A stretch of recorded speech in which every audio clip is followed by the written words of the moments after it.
Hey everyone, Tin Man here, back with some more Dota Underlords. Currently ranked around 400-ish. Been kind of dropping a little bit here in this new patch. Still trying to figure out the meta exactly. Got a pretty good lobby here with two Lord players actually ranked higher, Lamb Delta and Kafka here, as well as a smattering of some big bosses and a Lord around 4,000-ish. So, should be a good time. I'm going to start here with Tiny. I think he's the premier one-cost pick at the moment. Just a really good AoE stun if you get him up to 2-star. Deals quite a bit of damage and is just all-around a good guy. Venomancer has been recently nerfed, so he kind of moves down in priority. Although, I don't know if he's completely terrible, but he's probably one of the lowest picks. Here is Embarrassment of Riches. Great turn 1 item to give us a lot of options later on in the game. Get an extra additional choice every loot round. And let's see what we can pair up with this Tiny. Well, how about a pair of Tinies? Perfect. And it can even pick up, I think Ogre Magi is probably one of the next best tier 1 units. He's got a ton of health. 800 health is just a lot to work with.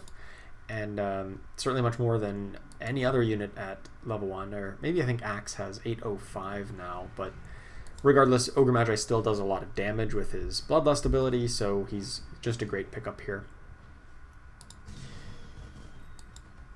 The pairing of Tiny and Ogre Magi is like kind of a leaning towards a Mage build, because Tiny can go well with his Primordials into Razor and Morphling, who are both good units into Mage builds. And then of course Ogre Magi himself is a Mage. Here we can pick up a Blink Dagger as a tier 2 item, or a Chainmail, which is the best tier 1 item. I think Chainmail gets the slight nod here, just because we want the defensive capability it offers. There's a Crystal Maiden, which she's not a very good unit this early on. She doesn't really do a whole lot. You know, my guys aren't going to be mana limited, really. Let's put out the Tiny here, well, I think, for an extra second. So we can pick up the Crystal Maiden and just kind of ignore the other powerful units here, like the Chaos Knight or the pair of Bloodseekers. Or we can pick up the Crystal Maiden and say, hey, we're going to go this Mage route. Just kind of stake our claim. I mean, we wouldn't force it, but we'd definitely be giving up some value by doing that. Like the double Bloodseeker, for instance. You know what? No one else is looking like they're even looking at mages. The closest thing is one person with Morphling. Let's pick up a Mage and try to say, hey, we're going to play some mages here. And we get Arcane Boots, which is a pretty good item into mages. We're passing up on a second Chainmail, but I think that's acceptable because Arcane Boots is quite good in a heavily spellcaster kind of composition to get the extra casts quickly. And then this pack has nothing of that sort. So let's pick up the Warlock. He's going to give us the Bloodbound buff, and give him the Arcane Boots, and give Chainmail over to Ogre Magi. And now Ogre, with his high health totals, got a lot of armor for resilience, and we've got the Warlock who's going to give himself bonus mana, and then hopefully Tiny walks up to get in range in time, and then Ogre Magi will get nice and big once Warlock dies to get the Bloodbound buff. So I think this formation makes a lot of sense.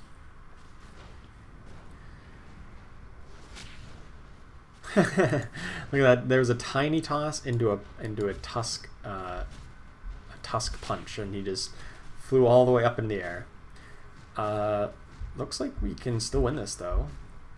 I think Ogre Magi can beat this. Oh, yeah, easily. Nice. Ogre Magi, 1v3. What do we spend the rest of our gold on here? I think we just pick up the one-cost units. These will give us the the most options here to hopefully find some upgrades. Like we see, we get a pair of Enchantress and Axe here, as well as Lycan, who goes well with the Enchantress. Same with Venomancer. That being said, I'm not thrilled about this situation. I think we're just going to put in some Savages here. Something like this. And then just pick up our pairs. So we've now got, what, 3 pairs? A pair of Axe, Enchantress, and Tiny. So maybe we don't, stay with mages forever. Maybe we swap on over to some kind of warrior build or some kind of savages build. Ooh, we did lose here. It's okay. we'll get a free reroll that hopefully can find us some good upgrades. Yeah, Chaos Knight's just really, really strong in this early game. Opponent's Chaos Knight dealt tons of damage. But hopefully we get a 2-star unit here. We've got a lot of pairs. And if not, maybe we sell off to get up to 10 gold of interest. More mages. There's a lot of people on Axe. I'm not really thrilled about trying to compete. Yeah, someone's got a Beastmaster. Okay, I'm going to sell off Axe. And I think I'm even going to sell off these other savages here. It kind of stinks to break up pairs like this, but we're not going to have a dominant early game with like win streaks because we don't have any upgrades yet. We don't have a really great synergies or anything like that. So I don't think we're going to go on any sort of a win streak.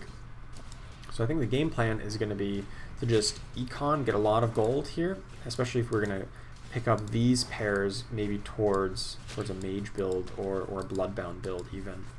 If we get a big time contract, then we can more realistically get a bloodbound build. But just Ogre Magi just works well into either mages or bloodbound. We've got the pair of pucks. We've got to use this free reroll before it expires, and there's the puck. Okay, we got a 2-star puck just out of nowhere. So yeah, I think this mage's idea makes a lot of sense. We even got a Nature's Prophet, so let's do kind of like a swap here, and let's put in these kind of mages. Even take out Nature's Prophet, I guess. Sell these guys, sell Tinies? Maybe I should have sold Mr. Warlock instead. These items are in the wrong spot. I should have Chainmail on Trient, Arcane Boots on Puck. That would have made more sense.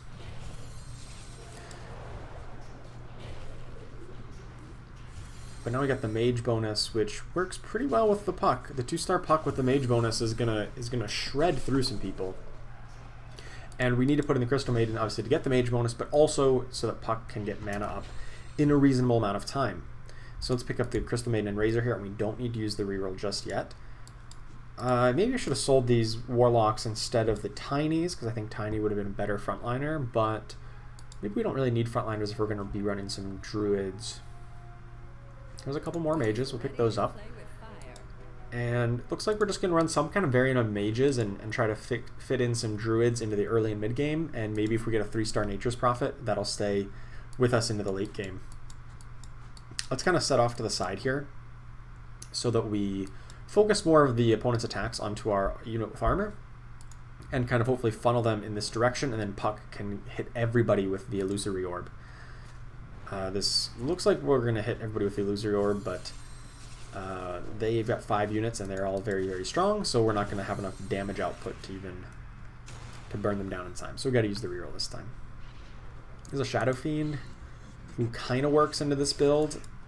Our next unit to go in is going to be the Druid for obvious reasons. We want to get the Druid bonus online, but Shadow Fiend is an option, although it's probably not one I'm going to take unless we get him to 2-star really quick. Because I might just sell off to grab interest by selling these ones over here. Don't really need a pair of axes. We kind of moved past any idea about axes.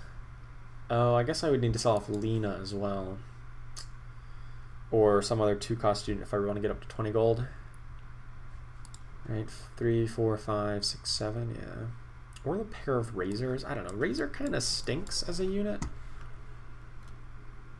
Just in the interest of getting interest. I think I'm going to do this. It kind of, like I said, it stinks to break up pairs like this. But essentially I'm paying bonus gold in order to have them sit on my bench, which I'm not really interested in doing. I'd like to... I want to actually make the bonus gold. I don't think it's worthwhile to waste that. Because that's really what it is it's wasting gold. And those units would be fine to put in if I got them to 2-star, but I'm a few turns away from getting to level 6, right? I'm not going to get to level 6 probably until I hit round 13, when I'll be at 4 of 8 here.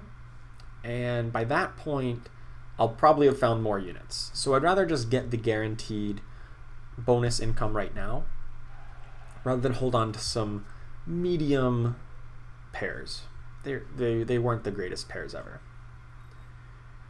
So here we're coming up on a creep round. We should be fine to beat this. We'll pick up a new Razor. We picked up the Queen of Pain because she'd also be fine if we get her to 2-star, but probably doesn't stay in the composition long term, because I think what we would want long term is going to be like 6 mages and then Nature's Prophet, and that's 7. And then if we have 8 and 9 units, something like Dragon Knight, and then either like maybe Morphling or Viper, some kind of good frontliner who also deals magic damage. Probably not Treant Protector. I just don't like... I think Treant Protector really falls off into the later game. He's quite good early game. Very good in the early game. But by the time you get to the late game, he's just too slow, doesn't do a lot of damage, just not super tanky. So I'm fine to move on from him later, whereas Nature's Prophet still deals a lot of damage. Hopefully we can get him to 3-star as well. Alright, quick scouting out, and we see one person on Elusive, so they're going to compete with us for Nature's Prophet. One person here looking at mages, but maybe not sold just yet. There's a big time contract. That's really good because everything else here kind of stinks for us. We don't really want Fall from Grace and mages, even though we're going to have a lot of humans. Most of our damage comes from magic damage, and so we don't really want to convert... We don't really need the bonus armor shred from... we don't need to convert the human bonus into a Heartless bonus, because the armor shred doesn't matter that much, because we're mostly dealing magic damage, not physical damage, which armor prevents.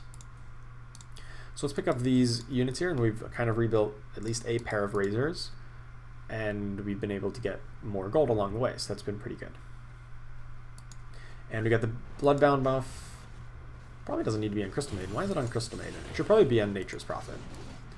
Almost certainly should be on Nature's Prophet, because he has a chance to be up to 2-star, and I'd like that bonus health on him so that he survives long enough to actually get that first cast off.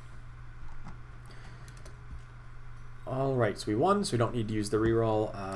I can just pick these units up, because I can just resell them for the same cost. Nothing is lost by buying these, and in the off chance we get them to 2-star, it helps to have them just sitting around. But more than likely we're just going to sell them off here in a second.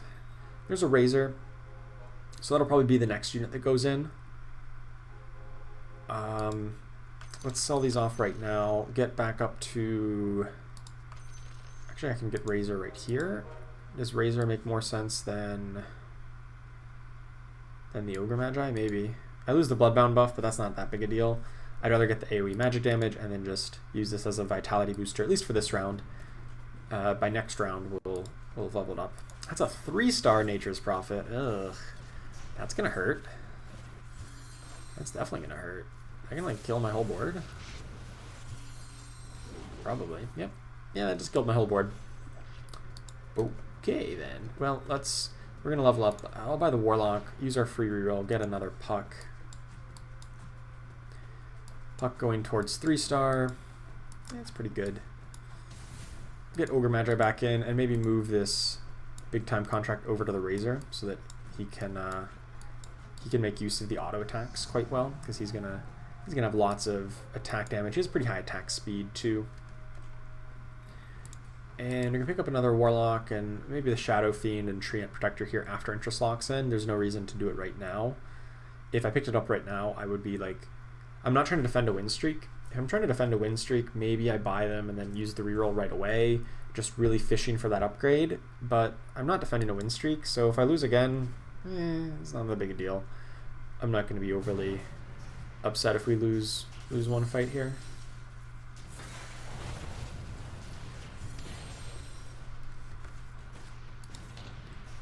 So by that, looks like we're actually going to win the fight, so we didn't even need to. Also pick up the Shadow Fiend, and I think things are going pretty well. Kind of still speculating on whether or not we want Mr. Warlock. I don't know if we really want to go into like a more focused Bloodbound build, unless we really get another big time contract on round 15. Oh, it's not round 15 yet. It's only round 14. Don't flip my formation just yet. Not really thrilled about Shadow Fiend. If I don't even have a pair yet, I'm just trying to sell up to 50 gold. You know, I'm going to sell off the Mr. Warlocks to get up to 50 gold. I think it's more likely by the time we get to level 7 we'll find something else, and I'd rather just get up to 50 gold as soon as possible. That's maximum amount of interest we can gain, and it's just maximizing our gold income without getting a win or loss streak here, since we don't have a win or loss streak. Just got to do everything that I can to keep the gold flowing in the absence of that type of streak.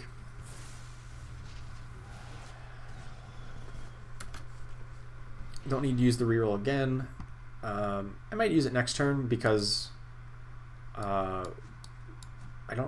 we should beat the creeps like this, right? Yeah, we should. But we do have a lot of pairs to try to find the upgrades on the Crystal Maiden, the Treant Protector. We still don't even have a pair of Ogre Magi's. Now we got a pair of Lenas.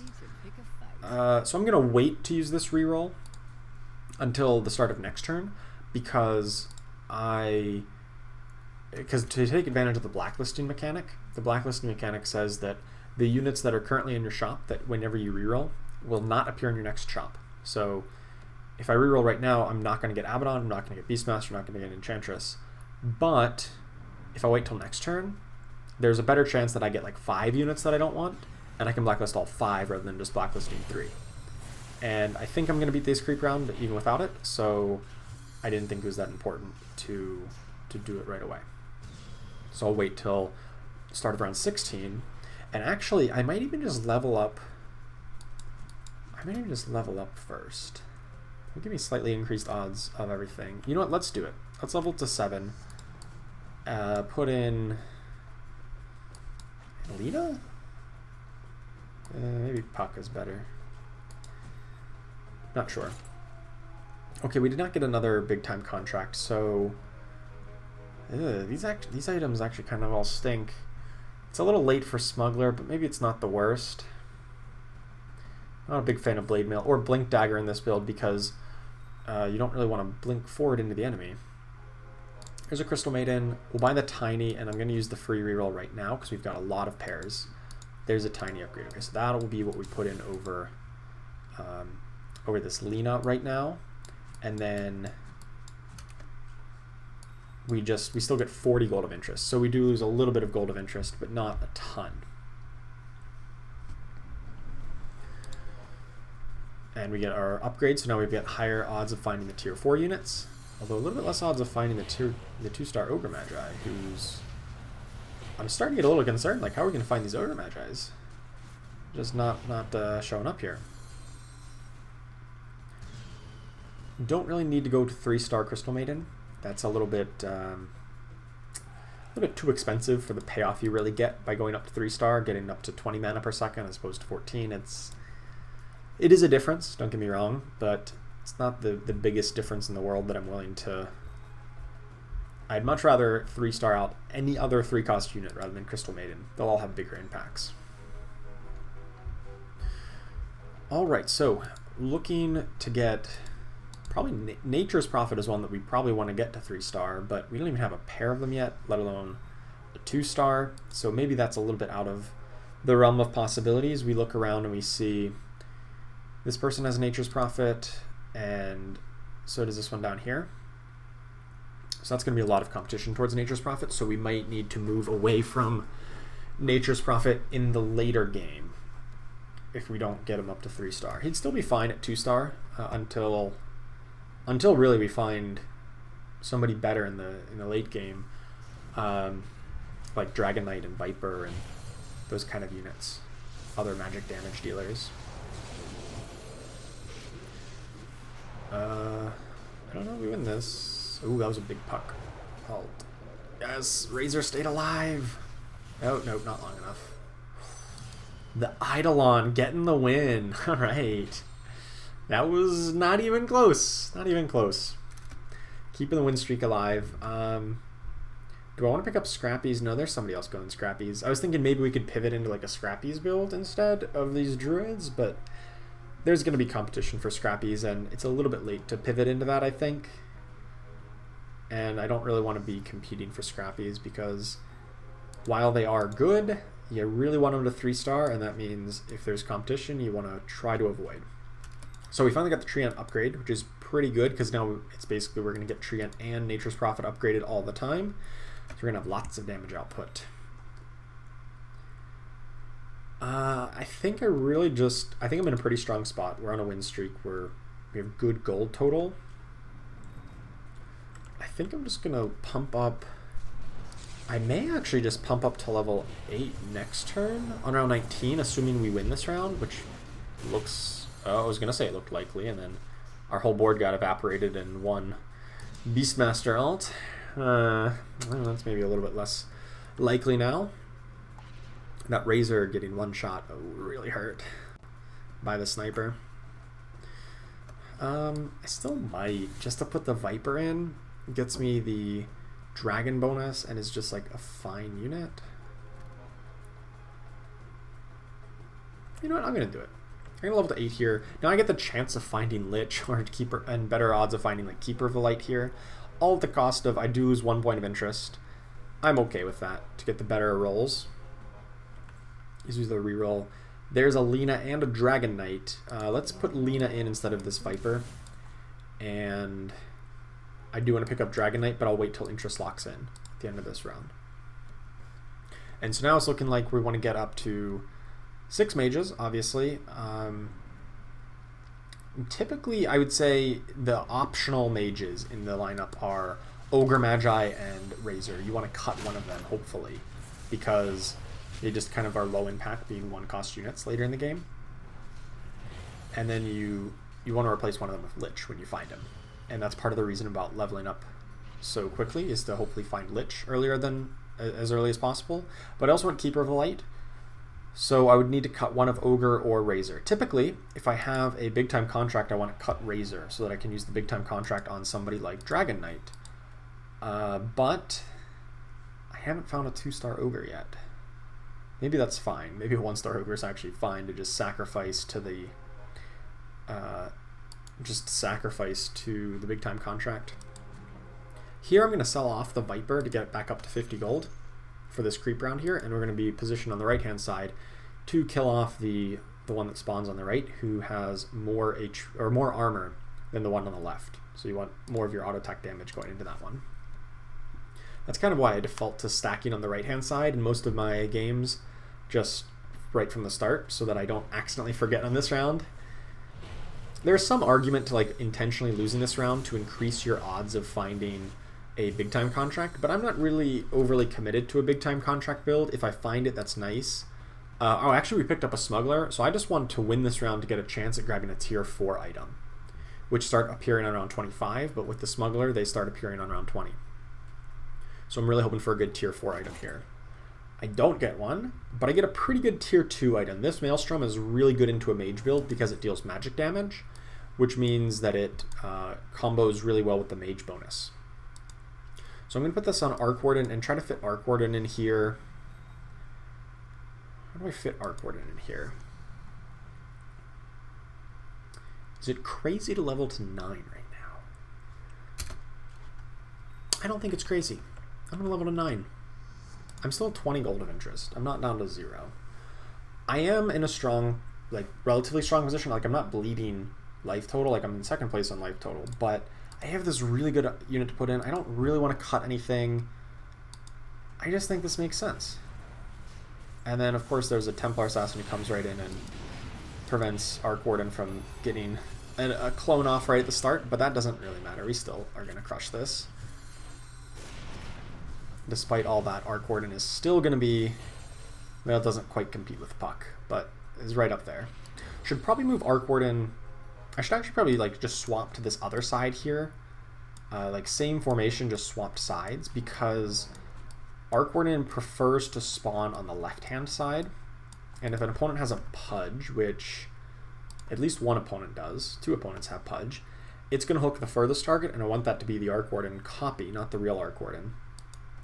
And if an assassin jumps in now, hopefully there's not 2 assassins, and Arc Warden will still have a spot to cast. And even to play around that even more, I'm going to move Lina out a step, so there's 3 spots around the Arc Warden to summon. Maybe even do this. So there's 3 spots, and he maybe summons right in front of him. I'm not going to reroll or do anything here, so hopefully if we win, we can get up to 30 gold by getting the 1 bonus gold, which looks pretty likely against this opponent's lineup. They have no real way to access Arc Warden, and he's just going to go crazy with all these Maelstrom procs, dealing 140 damage each proc because of the Mage bonus. Yeah, just demolished them. So we got very aggressive in leveling up to 9 there, but I think it was worthwhile. Now we're just going to kind of sit back, let our gold stack back up again, and if we find another Mage, Keeper of Light or Lich, we'll probably look to replace probably this Tiny with it so that we can get the 6 Mage bonus.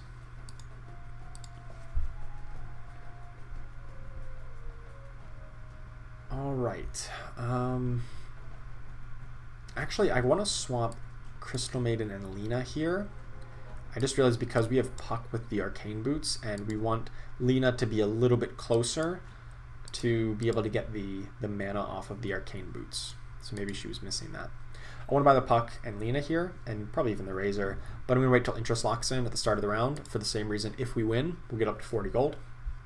It's kind of really weird the way that works, is if you're at 39 and you win, the game says you had 40 gold, even if you spend gold right now.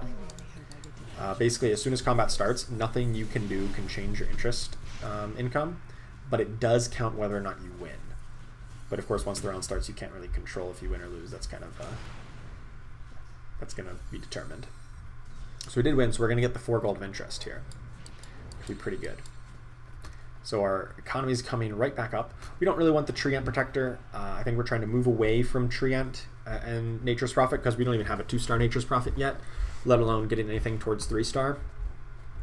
And if I'm being honest, I may just want to put in a second Puck here over this Nature's Prophet. That probably is going to be more damage output, if I'm being honest. I think that is. So we're up in first place now. That's pretty solid. We still haven't found our Keeper of Light or Lich yet, but that's not the worst thing because we are pretty strong at the moment. And so we probably want to keep like 6 Mages and then Arc Warden plus Dragon Knight plus maybe the Nature's Prophet we find it to 2-star, or the Tiny. I don't really want to keep Tiny long term, but he does provide a pretty nice frontliner for some early CC and decent damage. Oh my goodness, my Arc Wardens just got wrecked. they just evaporated there. Opponent's Nature's Prophet, I think, is what hit them, or was it a Wind Ranger? The Wind Ranger never cast. I don't know how they just got destroyed. Must have been Nature's Prophet hitting for 600 plus each. Ugh, yikes. Alright, we really want that 2-star Arc Warden. So I picked up the Kunkka here because he would be a little bit better than a Tiny because he deals magic damage with his ability, even if it is a little bit less damage. It's magic damage, so it'll be amplified.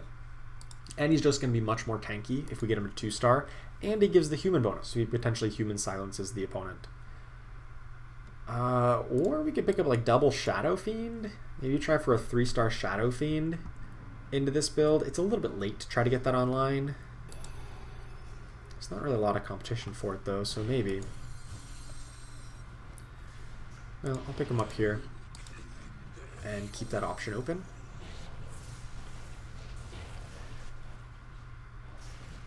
Don't really need the Crystal Maiden or the Treant the way we're going. Probably just going to get rid of Nature's Prophet. There's too many people on Nature's Prophet. We haven't seen any more. Even if he is pretty good. I haven't even seen any other Ogre Magi's either. But now that we're back up to above 50 gold, there's a Refresh Orb. We want to be... probably want to be using more rerolls now. Actually, who does this Refresh Orb go on? I guess Puck? I don't know. There's the Shadow Fiend. Okay, Shadow Fiend's probably going to be better than like this one of Ogre Magi, who's like not even contributing the Mage bonus right now. I'm going to sell off the Nature's Prophet and probably the Razor too. Just to get back up to 50 gold. Buy the Kunkka and Shadow Fiend. Probably when you get a 2-star Kunkka can replace the Treant Protector. And once we get a Mage that can replace the Tiny. Or some combination thereof. Oh boy. That's why Kunkka's really good. They have a 2-star Kunkka and just completely shut us down with that big stun. Okay, we really need to get the 6 Mage bonus here online quickly. Because we're never going to beat people like that without the 6 Mage bonus. We also want the Dragon Knight, which can replace Puck, and then would probably hold the Refresher Orb pretty well. So let's just reroll even below 50 now that where our life total drops below 40. That's kind of when it's like, all right, time to start rerolling a lot. There's a Shadow Fiend and an Arc Warden. Reroll. There's a Keeper of the Light. So let's rearrange Keeper. Let's actually sell off Kunkka's and Refresher Orb there. Put this out. Get rid of Tiny. Maybe should have been getting rid of this. I don't know. This is like definitely not the right formation, but it's something. Oh, and Arc Warden doesn't get to cast because he's in a bad spot. But that's okay. We got up to 6 mages. That's the important part. Let's use this extra time to keep rerolling during the round because we're going to need to find these upgrades and make some swaps like this. Because we just need time now to make this conversion. We're one away from the 3-star Shadow Fiend. That's pretty good. Another Ogre somehow. And we're about to hit the new round. Hopefully we can find a Dragon Knight to replace... 2-star Dragon Knight may even be better than Puck. Almost certainly is, actually. Just for the human and dragon bonus. There's this. We can buy the Lich, so I'm just going to sell off the Razor for the Lich. There's Dragon Knight and Puck. Okay, that was perfect. That is actually insane. Okay. This formation makes sense. I think this is fine. It may not be the best, but it works. I'm just thinking, I want there to be space around the Arc Warden. Do I want Lich to have the Refresher Orb, or is Dragon Knight good with Refresher Orb? I could put it on... I think it's fine on Dragon Knight. I think a 2-star Dragon Knight does a little bit more than the Lich. Once we get a 2-star Lich, then it swaps. I don't think we have enough gold or life total to really try for 3-star on these guys. There's the Lich. Shadow Fiend. Okay, I'm going to ditch the Lina. Lina's pretty far from 3-star. And just getting a 3-star Shadow Fiend, very good option. Let's put these units a little bit further forward because Puck is going to be pretty tanky with the Dragon bonus, giving her the phase shift, and I want a little bit more room around this Arc Warden. They still have 3 assassins to jump on Arc Warden. That is something. That is, I guess if they're going to play assassins, they're probably going to play 3 assassins. Oh, that Puck got demolished. Got 100 to 0'd in 2 seconds during the phase shift cooldown. Couldn't even get a second cast off. Okay, maybe Shadow Fiend needs to be moved up a step even. Get 4 spots around here.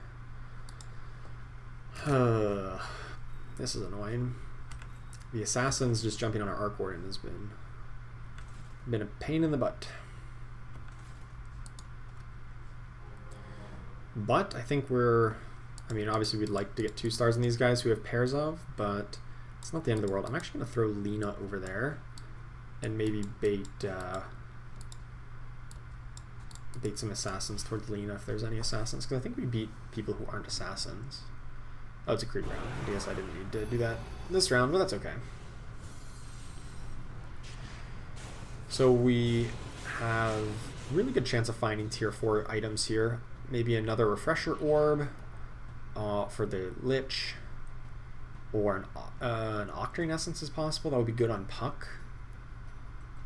Or a couple different things would also be fine. If we get like a Moon Shard, we can put that on Dragon Knight and then put that on Dragon Knight and move the Refresh Orb over to Lich. Daedalus, same kind of deal. Or we can get a Scythe of Eyes to really protect the Arc Warden, but that means I'm not using the Maelstrom. So I think Daedalus makes the most sense. Put that on Dragon Knight, Refresher Orb on Lich, and then just hope we can get a Keeper of the Light. Or another Lich. Nothing. Okay, well, this is a very close game, and I'm hopeful we can get second place. I don't know if we can get first, because first place still has 54 life and 50 gold. So that seems pretty unlikely. Or we might get sixth. I don't know. Oh, of course we are up against the person who's this strong. So luckily this is, I think, a pretty good matchup for us. I mean, that Kunkka, yes, we Kunkka boated to the wrong corner. It's exactly what we needed to happen to survive here.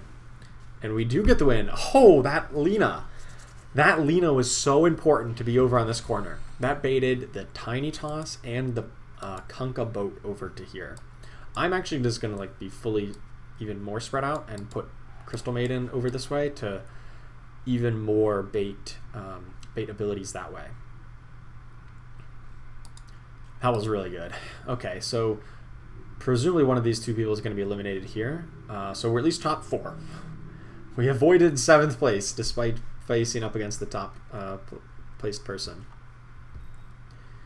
Yeah, I'll just keep on rerolling, and there's the Keeper. Perfect. Okay.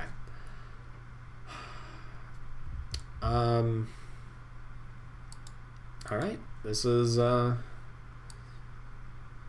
we're at. We need Keeper of the Light to Keeper of the Light 2-star here is going to contribute a lot more damage to our build. And hopefully that's enough. Oh, here's the assassins, but we got some baits for the assassin over here. Hopefully they all jump this way. Nope, they all still jump on our Arc Warden. So that's not great. But Keeper of Light gets a good cast off. Is it enough? Phantom's still going to kill us. Ugh. Single Phantom Assassin still alive. Just crushed us. 4th place. Dang. I thought we were really strong, but you know, the assassins jumping towards the Arc Warden and not towards the Lina. If they jumped over towards Lina, I think we win that fight. But all 3 of them jumped on Arc Warden, and he just didn't do anything in that last fight. Arc Warden dealt so little damage there. He was just a non-factor. Neither was Shadow Fiend, also got destroyed. So like, if they jumped on Arc Warden and Lina, we probably have enough time for Shadow Fiend to get a cast off before they kill him. Definitely with a 3-star Shadow Fiend. So I'd say it's pretty unlucky that that's the way that worked out. And if the other fight had ended quicker, we wouldn't have won anyway, or wouldn't have survived. Alright, well, thanks for watching. I hope you enjoyed it. It shows that mages are definitely still a powerhouse in the meta, even if we came up just a touch short here. Also shows the power of assassins, who can just hop in and just really mess up Arc Warden's day. So, thanks for watching. Hope you enjoyed it, and I will see you next time.